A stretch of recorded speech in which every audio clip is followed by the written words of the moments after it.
Welcome to Simple Life Fables, where we explore the profound depths of human psychology through the gentle art of storytelling.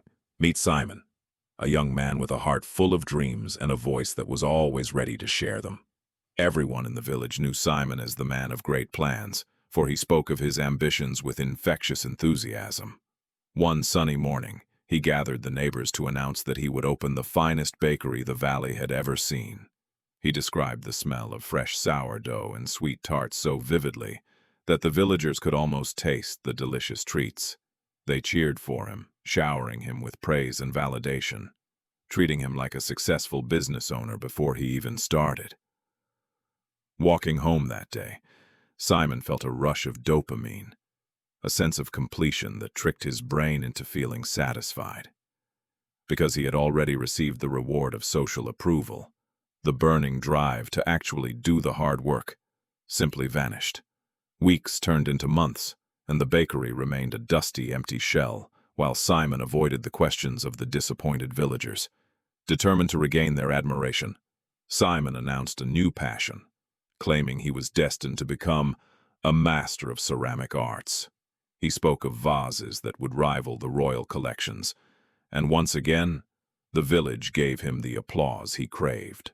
He bought the expensive equipment and set up a studio, feeling that the act of purchase was progress enough for now, but the clay remained shapeless and dry, for the energy needed to mold it had been spent on talking about it.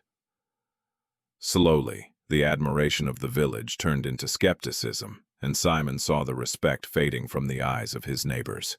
He felt like a fraud, a man of hollow words who could not understand why his motivation always evaporated so quickly. Desperate for answers, he climbed the high hill to seek the counsel of an old mentor, known for his deep wisdom. The old man listened patiently as Simon poured out his heart, explaining his cycle of excitement, announcement, and subsequent failure. "I have the best intentions," Simon pleaded, "but the moment I tell others, the fire inside me simply turns to ash." The mentor did not offer words of comfort, but instead motioned for Simon to follow him to his rugged stone garden. He produced 2 identical seeds from his pocket, holding them up to the light so Simon could see their potential. He placed the first seed upon a high rock, where it could be seen by everyone and touched by the sun. The second seed he took to a dark corner, burying it deep beneath the heavy soil, hiding it from the world. "Watch them," the old man commanded softly. "Come back in a few days and tell me what the silence has done." Simon returned to the village, but his mind remained in the garden, wondering about the fate of the 2 lonely seeds.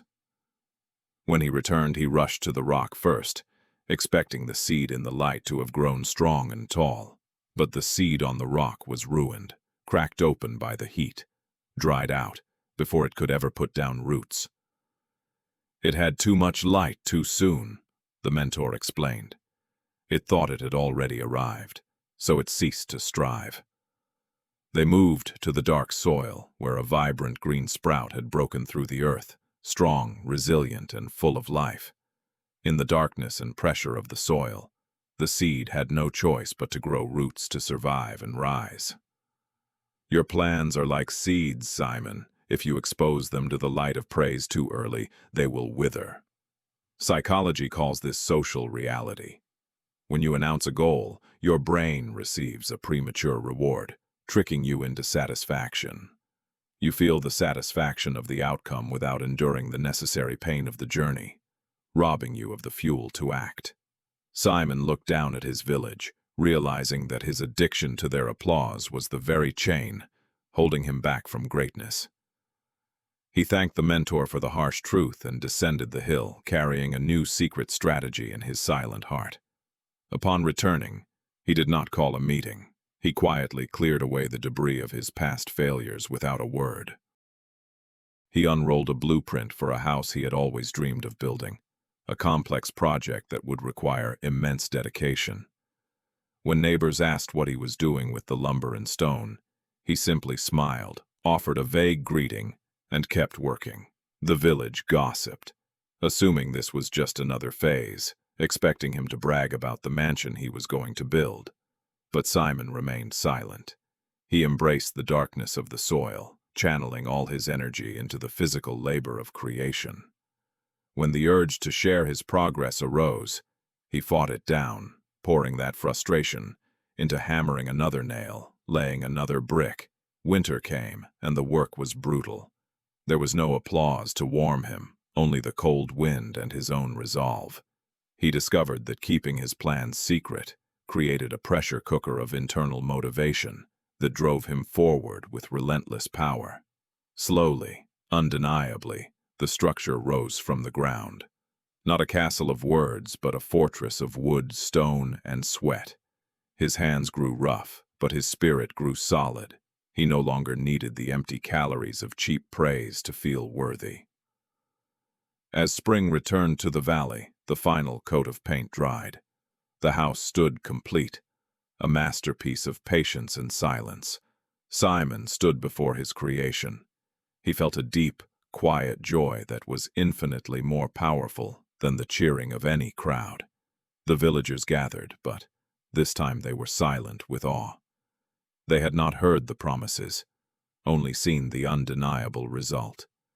They touched the solid walls and looked at Simon with a new kind of respect, one that was earned, not given freely. He invited them in, not to boast, but to share. The house spoke for itself, its quality screaming louder than any speech. The old mentor stood at the gate, offering a single nod. It was the only validation Simon realized he had ever truly needed. Simon had learned the most valuable lesson of his life: to keep his intentions hidden until they had matured into reality. When you keep your goals to yourself, you preserve the tension needed to achieve them. You stay hungry, focused, and dangerously effective. Now, Simon teaches others. He tells them that the gap between a dreamer and a doer is often filled with silence. He warns them against the cheap high of social reality, guiding them to find satisfaction in the work, not the words. Look at the world around you. The most powerful seeds grow in the dark. The most successful projects are built in stealth.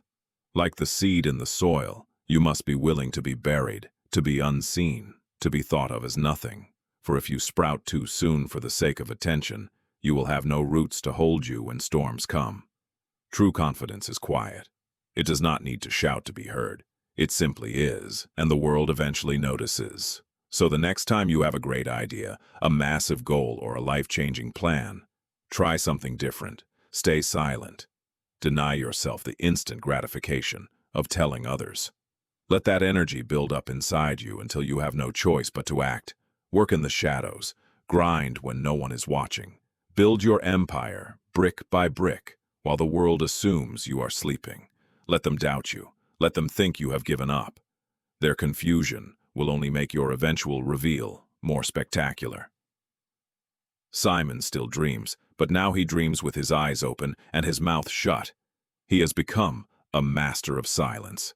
Your sweat is the currency of success, and silence is the vault where you keep it safe from being spent too cheap. In a world that never stops talking, be the one who quietly does. Be the one who confuses them with your silence. Remember, the empty barrel makes the most noise. Fill yourself with substance, with skills, with results, and you won't need to clamor.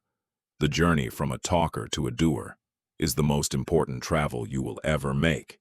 It is a lonely path, but at the end of that path lies a version of you that is respected, accomplished, and truly, deeply at peace.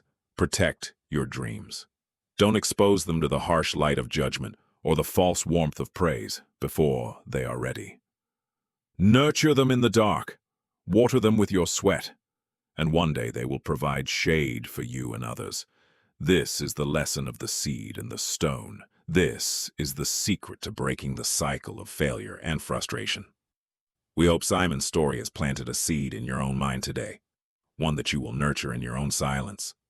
If you found value in this fable, consider applying it to your life starting right now. Keep your next big move a secret.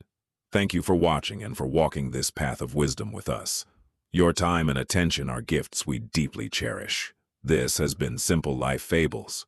Remember to subscribe for more stories that touch the soul. Until next time, live simply,